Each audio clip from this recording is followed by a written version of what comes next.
Hello guys, అందరికీ నమస్తే. Welcome back to my channel. మన ట్రిప్ అయితే స్టార్ట్ అయిపోయింది అనమాట. ఇటువంటిలో బ్యాగ్ వేసుకుని బయలుదేరాం. మన ఫస్ట్ డెస్టినేషన్ వచ్చి రామేశ్వరం.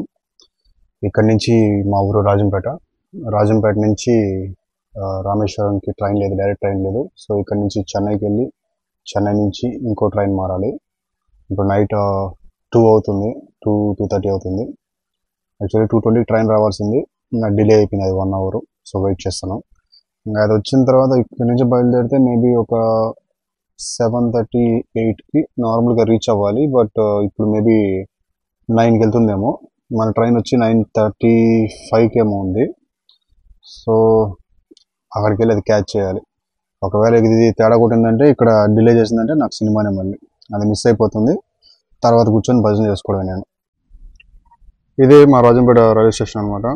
2 ప్లాట్ఫామ్లు ఉంటాయి, కానీ వచ్చిన ప్రతి ట్రైన్ సరే ఆగాల్సింది ఇక్కడ. అదొక మినీ జంక్షన్ టైప్ అనమాట. యాక్చువల్లీ నాకు ఇక్కడ నుంచి చెన్నైకి వెళ్ళేదానికి రిజర్వేషన్ లేదు, జస్ట్ నార్మల్ టికెట్ తీసుకున్నాను.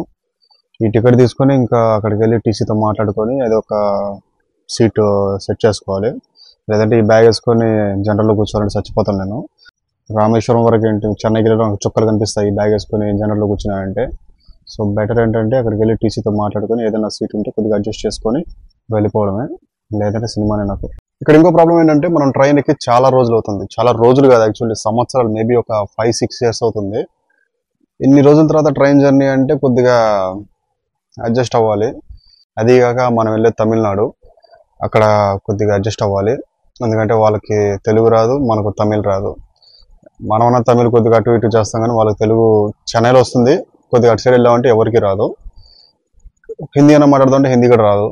ఇంకా అట్లే మేనేజ్ చేసుకోవాలి. మనకు వచ్చిరాని తమిళ్తో సినిమాలు చూస్తాం కదా, అలా తమిళ్ నేర్చుకొని కొద్దిగా మేనేజ్ చేసుకుంటూ ఉండాలి. యాక్చువల్లీ ఈ రోజంతా నాకు ట్రావెలింగ్లోనే సరిపోతుంది.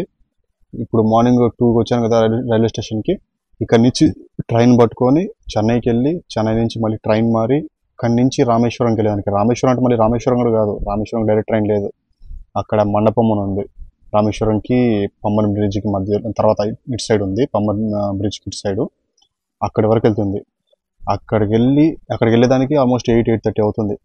అక్కడి నుంచి మళ్ళీ రామేశ్వరంకి వెళ్ళడానికి ఏదైనా బస్సు ట్యాక్సీ ఏదో పట్టుకోవాలి. సో ఆల్మోస్ట్ 9-10 అయిపోతుంది. మార్నింగ్ 2 నుంచి నైట్ 10 వరకు ఒకటే పని, ట్రైన్లో వెళ్ళడమే మనకు పని. ఈ రోజంతా దీంట్లోనే గడిచిపోతుంది. ఆల్మోస్ట్ ఒక 18 అవర్స్ 19 అవర్స్ ట్రావెలింగ్లోనే అయిపోతుంది మనకు. Junction express via Renigunta junction Chennai Egmore 1వ నెంబర్ ప్లాట్ఫామ్ నాకు వచ్చుచున్నది.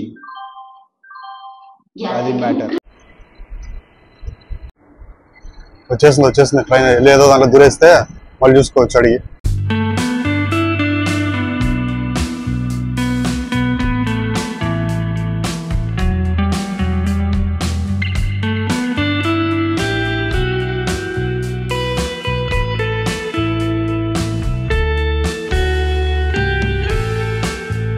ఇప్పుడు మనం చెన్నై రైల్వే స్టేషన్లో ఉన్నాము.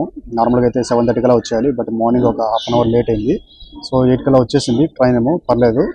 బట్ ఇక్కడ ప్రాబ్లం ఏంటంటే, నా కనెక్టింగ్ ట్రైన్ వచ్చి 9:45 ఉంది. ఇప్పుడు అది ఇంకో 2 అవర్స్ లేట్ అంట. మార్నింగ్ అది ½ అవర్ లేట్, ఇప్పుడు మళ్ళీ ఒక 2 అవర్స్ లేట్. ఇది 2 అవర్స్ లేట్ వస్తే అక్కడికి నార్మల్గా అయితే 8కి దిగిపోవాలి నేను. రామేశ్వరం కాదు, మండపంలో దిగాలి. ఎందుకంటే రామేశ్వరంకి ఇప్పుడు పంబన్ బ్రిడ్జ్ ఏదో చేస్తున్నారంట construction. So Rameswaram direct trains లేవు. సో అక్కడి నుంచి మళ్ళీ నేను 8కి అక్కడ దిగితే 8కి అక్కడ నుంచి బస్సు పట్టుకొని వెళ్ళాలి రామేశ్వరంకి.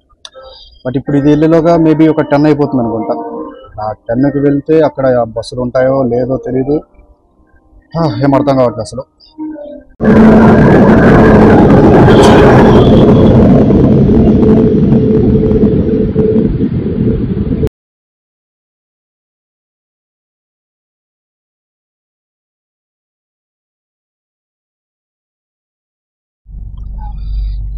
మొత్తానికి ఎట్టకేలకి మన ట్రైన్ అయితే వచ్చింది. ఒక జస్ట్ 2 గంటలు మాత్రమే లేట్ అయింది. ఏం పర్లేదు, 2 గంటలు వెళ్ళినా కూడా కొద్దిగా ఇక్కడ ఉన్న వాళ్ళు చెప్తున్నారు ఫాస్ట్ కొట్టేస్తుందంట. చూద్దాం. విజయవాడలో ఉన్నదైతే దాదాపు 4 గంటలు లేట్ అయిపోయిందంట. ఇక్కడ విజయవాడ అతను కలిసాడు, 4 గంటలు లేట్ అయిపోయిందంట. అతను ఎంతసేపు వెయిట్ చేశాడో పాపం.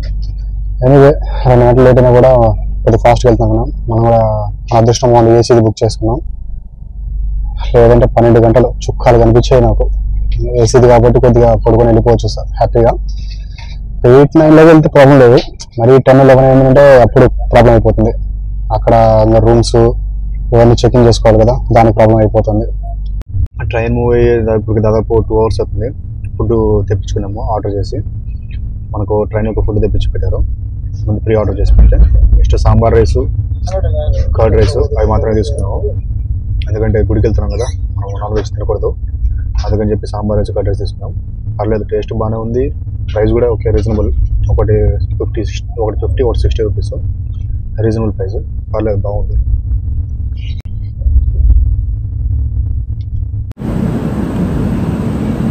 ఇక్కడ ఎందుకు ఆపేశారు అసలు, ఎందుకో తెలియట్లేదు.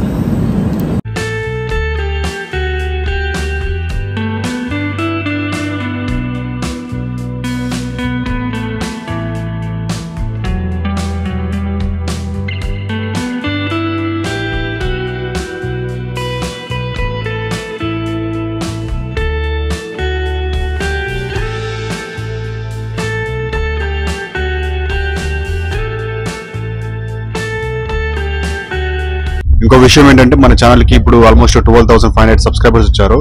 ముందుగా ఎవరైతే సబ్స్క్రైబ్ చేశారో వాళ్ళందరికీ చాలా చాలా థ్యాంక్స్. అండ్ సబ్స్క్రైబ్ చేయని వాళ్ళు ఉంటే ప్లీజ్ సబ్స్క్రైబ్ చేసుకోండి. మీరు సూపర్ ఫాస్ట్ ట్రైన్ చూస్తుంటారు, సూపర్ ఆర్డినరీ ట్రైన్ ఎప్పుడైనా చూసారా? ఇప్పుడు నేను దాంట్లో వెళ్తున్నాను, ఎంత ప్రశాంతంగా ఎంత స్లోగా వెళ్తుందంటే, ఇది పక్కన ఒక చిన్న టీవీఎస్ XL 50 వేసుకున్నా కానీ దీనికంటే ఫాస్ట్గా వెళ్ళిపోవచ్చు, అంత స్లోగా వెళ్తుంది. ఇది చాలా చిన్నగా వెళ్తున్నాడు, ప్రతి స్టేషన్ కూడా ఆపేస్తున్నాడు. ఈ లెక్కన నేను 8కి వెళ్ళాల్సింది మేబీ 11 or 12 అవుతుంది, ఇంకా 5 hours జర్నీ ఉంది. ఇప్పుడు ఆల్రెడీ 6 అయిపోయింది టైము, 11 or 12 అయిపోతుంది ఖచ్చితంగా. దాదాపు 20 గంటలు ట్రైన్లో ట్రావెల్ చేసిన తర్వాత 9:30కి మండపంకి రీచ్ అయ్యాను. ఇక్కడ రీచ్ అయిన తర్వాత ఇక్కడ నుంచి రామేశ్వరం వెళ్ళడానికి మనకు బస్సు, కారు, ట్యాక్సీ ఇవన్నీ ఉంటాయి. సో నేనేంటంటే బస్సులో వెళ్ళాలని ఫిక్స్ అయిపోయాను, ఎందుకంటే అది 100 రూపీస్కి అందరినీ తీసుకెళ్తున్నారు. సో బస్సులో అక్కడికి వెళ్ళిన తర్వాత అక్కడ రూమ్ తీసుకొని స్టే చేశాను. రేపు మార్నింగ్ మీకు దేవుడి గుడి అన్ని చూపిస్తాను. వీడియో నచ్చితే లైక్ చేసి సబ్స్క్రైబ్ చేసుకోండి.